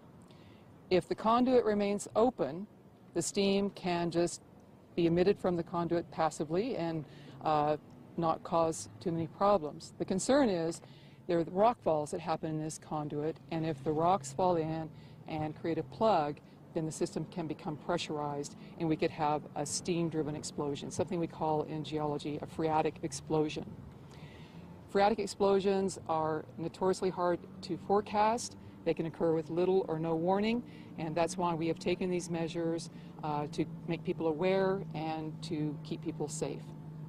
And I'll answer your questions. I know you've had some steam releases today, which is good news, and the fact that some of the pressure is relieved, but how do you have any idea whether or not the conduit is plugged? Because there were some significant rock falls, because we saw video of some pretty significant plumes this morning. Well, that's the problem. We may not know when the conduit is plugged, and so that's why we're monitoring the best we can. But right now, everything is indirect evidence. We're watching the deflation of the summit. We're watching seismicity. Even the visual, we're looking for visual cues from the steam plume itself, because if it's a nice white billowy steam plume versus containing some ash material. We're looking at what's coming out in these plumes. We have one geologist that goes in each morning to collect samples from what's being carried out of the conduit. And so we're watching all these lines of indirect evidence to try to figure out what's going on inside. So I know that the park makes the call, but they make the call based on your science, so it would still then be your recommendation that the park should probably be remain closed indefinitely? The hazard is still there, and so based on the hazards, the park is making wise decisions. There was a lot of ash going all the way to Na'alehu, Ka'u district. Right. Tell us about that. Is that the explosions from this morning? Well, you know, there are explosions and there are explosions. So this summit vent has been active for 10 years, and each time there's been a rock fall in the vent, you know, the vent area from the crater walls, that will interact with lava and the gas. It'll release gas, and that drives the ash upward. Depending on the wind direction and how strong it's blowing, ash can be carried downwind. And so even just the ongoing 10 years before the current situation, there would be times when little bits of ash and glassy particles were blown downwind. And so today, some of these ash plumes, they've been a little more vigorous. We have strong trade winds today, and so yes, we've had reports of fine dusting of ash, pahala, not like you said, on downwind. Are you concerned about 137 at this point? This morning it seemed a little bit more urgent, but as you said, it's slowing down. Are we not as concerned about the evacuations there? I'm going to have to be honest, I haven't seen the map. We look at this. That's why we have these maps for the steepest lines of descent to see what the most likely path the lava would take. And so we would be watching those as well as the amount of lava being erupted and how fast it's moving. So you're not worried? So no, I didn't say that. What I'm basically saying is I don't know. Okay. Yeah, I don't know at this point. I don't know. Michelle, do you have any better ideas on that? Our USGS colleague here that's been here this morning. The question about Highway 137, if it's actually... How are we more worried now? Because this morning it seemed a little bit more urgent. It was moving somewhat faster, and it seems to maybe have slowed. From our latest reports this afternoon from overflights, the rate of the advance of the flow front has slowed down a little bit. It was moving pretty fast overnight, over 100 yards per hour, and now it's slowed down quite a bit from that. We don't know if that slowing down is going to continue or if it's going to stay at this rate. So I'd say we're still concerned. It's moving towards the highway, but the rate is moving in the right direction. It's good that it's slowing down, but we can't say if it's going to stop or not. How far has it moved since it started? That's a good question. Let's see. I'm trying to remember the reports. I think it's a little over a mile. Yeah, something on the order of a mile to 2 miles. More than any other fissures. This has been the most active and productive of all the fissures thus far. Yeah. Thank you. Thank you, Michelle. Yeah. Is it continuing to follow the 55, the contours of the 55 flow, or is it not that simple? That was the last report I had earlier today, and as far as I know, it's still moving in that direction. Maybe we can have Mr. Bronstein, Dr. Bronstein, to come in to talk about the masks. I think that that'll be helpful for the public. Dr. Bronstein? There you go. This is Dr. Alvin Bronstein. Hi. Hi. Very glad to be here today. I'm the State EMS and Injury Prevention Branch Chief for the Department of Health, State of Hawaii. And so wanted to talk to you a little bit today about the hazards from the volcano, some of the health hazards. And there are two primary hazards, as you all probably know by now: the gases that can be released from the volcano, and then there's ash. And the way and so the public needs to understand, everybody needs to understand about these two hazards. And as far as the gas goes, specialized cartridge respirator masks are required for those that are basically used in industry. And the department has not been recommending cartridge respirators for the general public because they're complicated, they require special training, and there's a whole host of issues about them. Also, the masks are usually used when you know the exact air concentration because they only work within a certain range. And they can't be slept in, the masks are not made for children. So for a variety of reasons, we are not recommending cartridge respirators for the general public. And we have discussed this with other agencies, as well as the International Volcano Agency, as well as one of the manufacturers. So nobody is recommending cartridge respirators for the general public. Our recommendation, so then the question comes up, well, Dr. Bronstein, now what do I do? And the answer is remove oneself from the exposure. That's the treatment. We don't want people to be in some sort of a device in the exposure. We want them out of there. So that's really our recommendation, and that has been our recommendation. Now, the other component that we may have to deal with would be ash, volcanic ash produced by eruptions. And this material is not really dust, but it can look like it's dust, but it's not dust in the true sense of dust per se. Now, filter masks, like an N95, and the reason they're called N95, they theoretically reduce 95% of the particulates that the mask receives. These can offer help from the ash exposures and decreased ash exposure. They have to fit properly. People like me who wear a beard, that's not be the perfect fit, but these will offer protection from the ash. And these can be purchased from a variety of places, and these are the N95 masks. Now, so far, I don't think we've had it to the point where people need to be using these, but this is a type of mask that would be used for protection from volcanic ash. Okay. So that's sort of the two major health hazards from the volcano, in addition to rockfall, to burns, etc., and a whole host of things. So that's where we are at the current time. Can I just get you to go back up a little bit? Obviously, extraction from the zone is ultimate. There has to be some middle ground. There are some people who are going to go in there for whatever reason to reclaim their possessions. They don't have one of these great masks. Is there any in-between ground? We've heard people say get baking soda, put it in a wet T-shirt. We hear all these different things. Is there anything that can help that's in the middle of those two scenarios? Not that I know of. I'm sure there are lots of different ways that people are saying one can do, but I don't know of any one of those methods that I can recommend as a physician.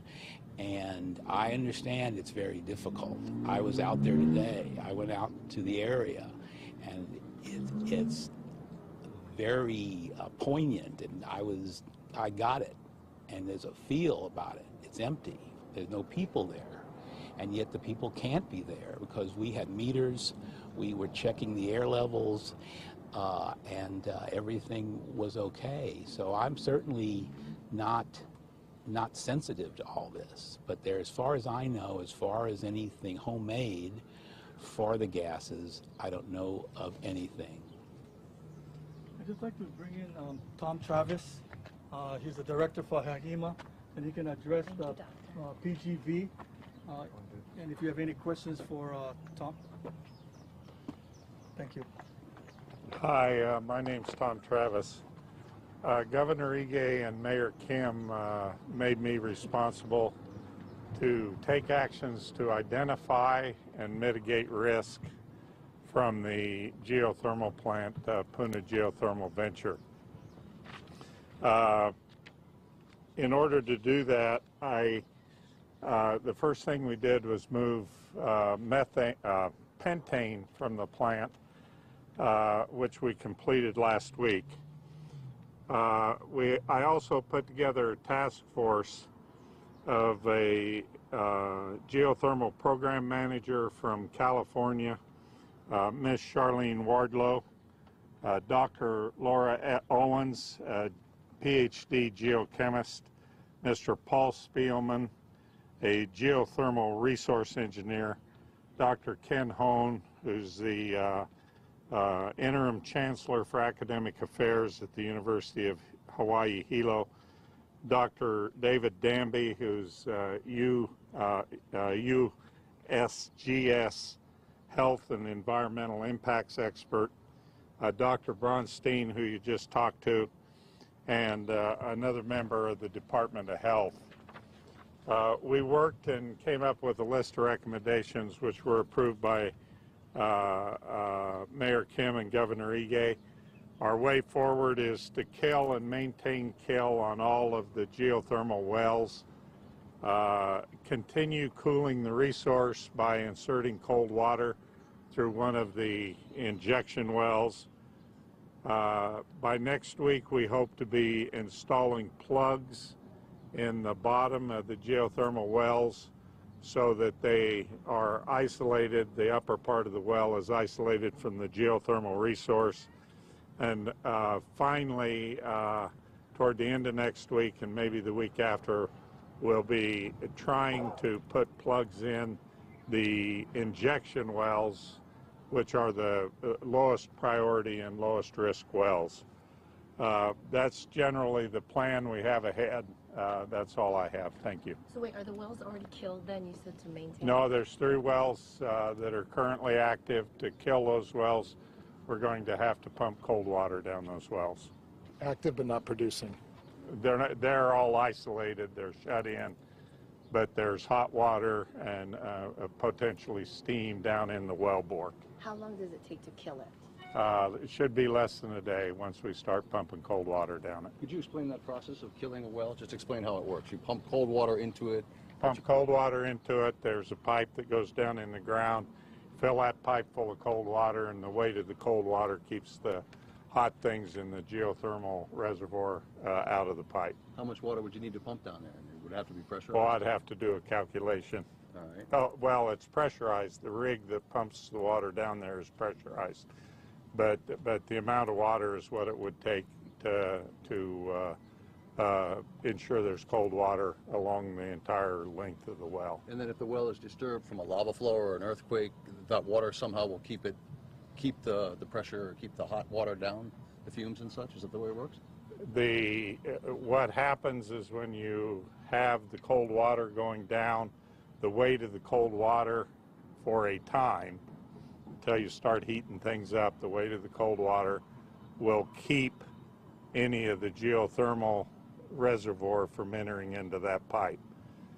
After time, the reservoir might heat up the pipe, and it may change the process, and the well could come alive again. And that's why we stated the objective is to kill and maintain kill on all the wells. And when it's killed, is that done? Then the danger is done. The pentane's gone. The wells are killed. The danger's gone as long as we maintain the wells killed. However, there's also danger of lava flows going across the top of the well, which now we would no longer have a way to put cold water in the well.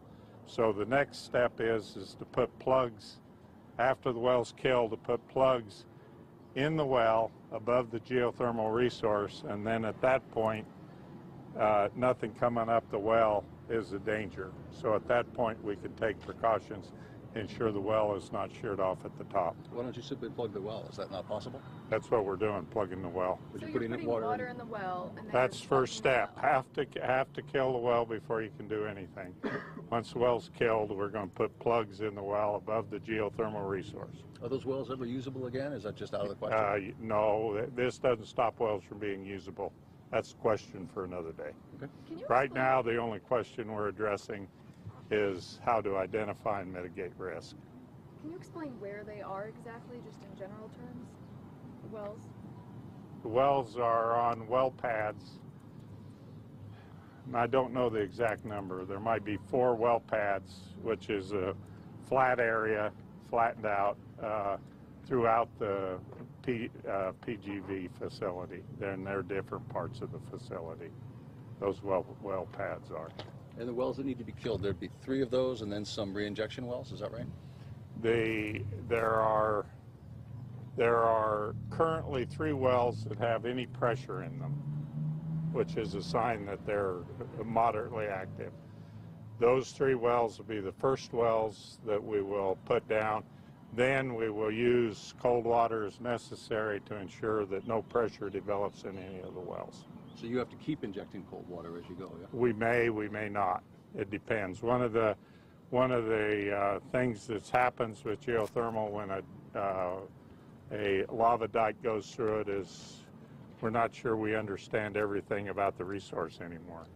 The lava may be changing what's going on down there. So the idea is we have to kill a well, pump as necessary to maintain the well, and then take actions to isolate the well from the resource. And you were waiting for some equipment from California, was it? Yes, it's on the way. It's on the way. It's in the No, let me restate that.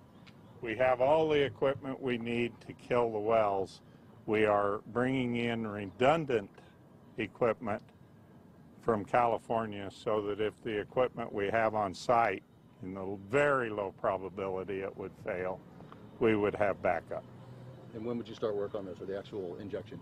We've been working getting the plant prepared to do the injection for 3 days. We will additionally, we will either start the injection on the first well tomorrow or the next day.